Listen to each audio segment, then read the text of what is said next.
खटाव गावात दोन गटात तुंबळ हाणामारी। खटाव तालुका मिरज येथे आज रंग लावण्याच्या कारणावरून नाईक आणि वाघावकर या दोन गटांमध्ये हाणामारी होऊन दोघेजण किरकोळ जखमी।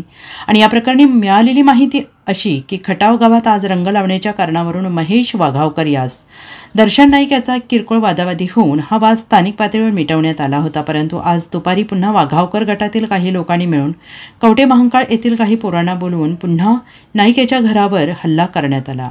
दर्शन नाईक, सुशीला नाईक, अविनाश नाईक यांना घरात घुसून मारहाण करण्यात आलेली आहे। त्यामुळे पुन्हा नाईक आणि वाघावकर या दोन गटात हाणामारी झाली आहे। घटनास्थळी मिरज ग्रामीण पोलीस ठाण्याचे API सुनील गुरव आणि बीट अंमलदार संदीप शिंदे घटनास्थळी भेट देऊन वातावरण शांत करण्यात आलेलं आहे। या प्रकरणी दोन्ही गटाचे मिरज पोलीस ठाण्याकडे धाव घेतलेली आहे। पोलिसांचा बंदोबस्त असून अधिक तपास बीट अंमलदार संदीप शिंदे अधिक तपास करत आहेत। Bureau report SBN Marathi, Khatav.